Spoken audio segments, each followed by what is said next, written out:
ইতিহাসে না এমন কিছু নাম আছে যা শুনলেই কেমন যেন কিংবদন্তির মতো মনে হয়। হাউস অফ উইজডম বা বাইতুল হিকমা ঠিক তেমনই একটা নাম। ভাবা যায় একটা সময় ছিল যখন এই একটা প্রতিষ্ঠানই ছিল বলতে গেলে গোটা বিশ্বের জ্ঞান বিজ্ঞানের কেন্দ্রবিন্দু।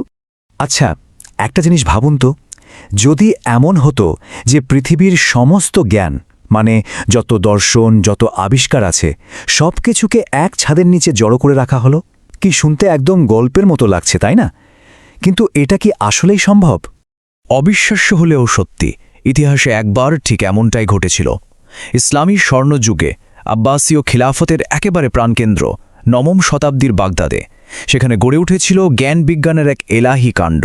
চলুন আজ আমরা সেই কিংবদন্তি প্রতিষ্ঠানটিরই গল্প শুনি, যার নাম ছিল বাইতুল হিকমাহ, মানে জ্ঞানের গৃহ বা ইংরেজিতে হাউস অফ উইজডম। তো এই বাইতুল হিকমা আসলে জিনিসটা কি ছিল? এটা কিন্তু শুধু একটা লাইব্রেরি ছিল না, মানে স্রেফ বইয়ের সংগ্রহশালা নয়। এটা ছিল একাধারে একটা বিশাল অনুবাদ কেন্দ্র, একটা রিসার্চ একাডেমি আর ইসলামী স্বর্ণযুগের সবচেয়ে গুরুত্বপূর্ণ বুদ্ধিবৃত্তিক আড্ডার জায়গা। এখানে একটা ছোট্ট কিন্তু জরুরি বিষয় পরিষ্কার করে নেওয়া ভালো। ইতিহাসে কিন্তু দুটো হাউস অফ উইজডমের কথা শোনা যায়। একটা হলো আব্বাসীয়দের তৈরি বাগদাদের বাইত আল হিকমা, আর অন্যটা এর অনেক পরে কায়রোতে ফাতিমীয়দের তৈরি দার আল হিকমা। দুটোই বেশ গুরুত্বপূর্ণ ছিল, কিন্তু যেটা ইতিহাস বদলে দিয়েছিল আমাদের আজকের আলোচনার কেন্দ্রে থাকছে বাগদাদের সেই প্রথম এবং আসল প্রতিষ্ঠানটি। কিন্তু প্রশ্ন হলো, কিভাবে এমন একটা অসাধারণ প্রতিষ্ঠান তৈরি হলো? এর পেছনের গল্পটা কি? চলুন একটু গভীরে গিয়ে দেখি। এর শুরুটা হয়েছিল কয়েকটা ধাপে। প্রথমে 762 খ্রিস্টাব্দে বাগদাদ শহরটা তৈরি হলো, যা খুব তাড়াতাড়ি বিশ্বের অন্যতম এক কসমোপলিটন শহরে পরিণত হয়। এরপর বিখ্যাত খলিফা হারুন আল রশিদ তার প্রাসাদে একটা ব্যক্তিগত লাইব্রেরি বানান। কিন্তু এই লাইব্রেরিকে একটা কিংবদন্তি প্রতিষ্ঠানে বদলে ফেলার আসল কৃতিত্বটা ছিল তার ছেলে খলিফা আল মামুনের। তিনি 813 খ্রিস্টাব্দে এটাকে একটা বিশাল জ্ঞানকেন্দ্রে রূপ দেন। কিন্তু কথা হলো, কেন এমন একটা বিশাল প্রজেক্টে হাত দেওয়া হলো? এর পেছনে আসলে বেশ কয়েকটা জোরালো কারণ ছিল। প্রথমত, ইসলামিক জ্ঞান অর্জনের ওপর যে গুরুত্ব দেওয়া হয়েছে সেটা একটা বড় অনুপ্রেরণা ছিল। দ্বিতীয়ত, অন্য সাম্রাজ্যগুলোর সাথে একটা মর্যাদার লড়াই তো ছিলই। এর সাথে যোগ হয়েছিল খলিফাদের নিজেদের বিজ্ঞান আর দর্শনের প্রতি একটা ব্যক্তিগত টান। আর সবচেয়ে বড় যে চালিকা শক্তি, সেটা ছিল গ্রিক, পারস্য আর ভারতের বিশাল জ্ঞান ভাণ্ডারকে আরবিতে অনুবাদ করে নিজেদের করে নেওয়ার একটা তীব্র ইচ্ছা। আর খলিফা আল মামুনের হাত ধরে হাউস অফ উইজডম তার সেরার সময়ে পৌঁছায়। তখন এটা আক্ষরিক অর্থেই হয়ে উঠেছিল সারা পৃথিবীর জ্ঞান বিজ্ঞান আর নতুন নতুন আবিষ্কারের হটস্পট। এর কাজের পরিধিটা ঠিক কতটা বিশাল ছিল সেটা আজকের দিনের একটা তুলনা দিলে হয়তো বোঝা যাবে। ধরুন, একটা দেশের ন্যাশনাল লাইব্রেরি, তার সেরা ইউনিভার্সিটি আর আজকের দিনে নাসা বা ইসরোর মতো কোনো স্পেস এজেন্সির রিসার্চ ল্যাব, এই সবগুলোকে যদি একসাথে মিশিয়ে দেওয়া হয়, ঠিক তেমনই কিছু একটা ছিল এই বাইতুল হিকমা। এই প্রতিষ্ঠানের সাফল্যের রহস্যটা ছিল একটা দারুণ 3 ধাপের পদ্ধতিতে। প্রথম ধাপে সারা পৃথিবী চষে ফেলে দুর্লভ পাণ্ডুলিপি জোগাড় করা হতো। দ্বিতীয় ধাপে খ্রিস্টান, পার্সিয়ান সহ বিভিন্ন ধর্ম ও ভাষার সেরা অনুবাদকরা মিলে সেগুলো আরবিতে অনুবাদ করতেন। আর ফাইনাল ধাপে সেই জ্ঞানের ওপর ভিত্তি করে বিজ্ঞানীরা চালাতেন তাদের মৌলিক গবেষণা আর জন্ম দিতেন একের পর এক যুগান্তকারী আবিষ্কারের। আর এই প্রতিষ্ঠানে কারা কাজ করতেন জানেন?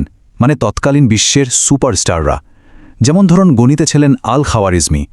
আমরা যে আজ অ্যালগোরিদম শব্দটা ব্যবহার করি সেটা কিন্তু ওনার নাম থেকেই এসেছে। আর অ্যালজেব্রার জন্মও তো তার হাত ধরেই।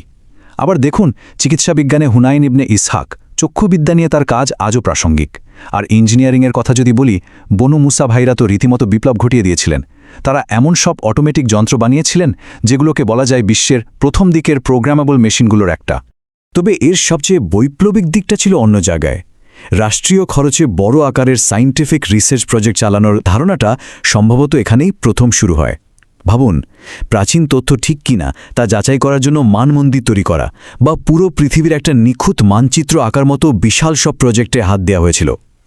সেই সময়ের জন্য এটা ছিল এক কথায় অভাবনীয়। কিন্তু সব ভালো গল্পেরই তো একটা শেষ থাকে, আর এই মহৎ প্রতিষ্ঠানটির শেষটা ছিল খুবই করুণ আর মর্মান্তিক। তবে এর চূড়ান্ত ধ্বংসের আগে ক্ষয়টা শুরু হয়েছিল ভেতর থেকেই। পরবর্তী খলিফা আল মুতাওয়াক্কেল তার পূর্বপুরুষদের মতো মুক্তমনা ছিলেন না। তিনি গ্রিক দর্শন আর মুক্ত চিন্তাকে ধর্মের জন্য হুমকি হিসাবে দেখতে শুরু করেন। ফলে বিজ্ঞানের ওপর থেকে ফোকাস সরে গিয়ে প্রতিষ্ঠানটি ধীরে ধীরে রাষ্ট্রীয় পৃষ্ঠপোষকতা আর গুরুত্ব দুটোই হারাতে থাকে। আর এই অভ্যন্তরীণ দুর্বলতার সুযোগেই কয়েক শতাব্দী পর এলো সেই শেষ ধাক্কাটা। 1258 সাল হালাকু খানের নেতৃত্বে মঙ্গল বাহিনী বাগদাদ আক্রমণ করল। তারা শহরটাকে একেবারে ছারখার করে দিল, আর তার সাথেই নিভে গেল জ্ঞান বিজ্ঞানের এই বাতিঘর বাইতুল হিকমা। একটা কথা প্রচলিত আছে যে মঙ্গলরা লাইব্রেরির লক্ষ লক্ষ অমূল্য বই আর পাণ্ডুলিপি টাইগ্রিস নদীতে ফেলে দিয়েছিল। বইয়ের সংখ্যা নাকি এত বেশি ছিল যে নদীর পানি বইয়ের কালিতে দিনের পর দিন কালো হয়েছিল। ভাবুন একবার, এক মুহূর্তে হারিয়ে গেল শত শত বছরের জবানো জ্ঞান। একটা বিল্ডিং ভেঙে ফেলা যায়, একটা লাইব্রেরি পুড়িয়ে দেওয়া যায়, কিন্তু আইডিয়া বা জ্ঞানকে কি পুরোপুরি শেষ করে দেওয়া যায়? না, বাইতুল হিকমাহার গল্পটাও এখানেই শেষ হয়ে যায়নি। সেই ভয়ঙ্কর ধ্বংসযজ্ঞের মধ্যেও একজন হিরো ছিলেন, নাসির আল-দিন আল-তুসি নামের এক পণ্ডিত। তিনি বাগদাদ অবরোধের আগেই প্রায় 40,000 পাণ্ডুলিপি খুব কৌশলে অন্য জায়গায় সরিয়ে ফেলেছিলেন। মানে সৌভাগ্যবশত সবকিছু হারিয়ে যায়নি। আর সবচেয়ে বড় কথা হলো, বাইতুল হিকমা ধ্বংস হওয়ার অনেক আগে থেকেই এর জ্ঞান সারা বিশ্বে ছড়িয়ে পড়তে শুরু করেছিল। প্লেটো আর অ্যারিস্টটলের দর্শন, অ্যালজেব্রার মতো যুগান্তকারী আইডিয়া, চিকিৎসা বিজ্ঞান আর ইঞ্জিনিয়ারিংয়ের অগ্রগতি, এই সব জ্ঞান শুধু টিকেই থাকেনি, বরং নতুন নতুন জায়গায় ডালপালা মেলছিল। আর এর চূড়ান্ত প্রভাবটা ছিল আরও অনেক বড়। বায়তুল হিকমাহে সংরক্ষিত আর বিকাশিত হওয়া জ্ঞানই কিন্তু পরে বাণিজ্য পথ ধরে ইউরোপে পৌঁছায়, আর বহু শতাব্দী পরে ইউরোপীয় রেনেসার অন্যতম প্রধান চালিকা শক্তি হিসেবে কাজ করে। মানে একটা ধ্বংস হয়ে যাওয়া লাইব্রেরি পরোক্ষভাবে বদলে দিয়েছিল গোটা পৃথিবীর ইতিহাস। বাইতুল হিকমাহর গল্পটা আমাদের একটা গভীর প্রশ্নের সামনে দাঁড় করিয়ে দেয়।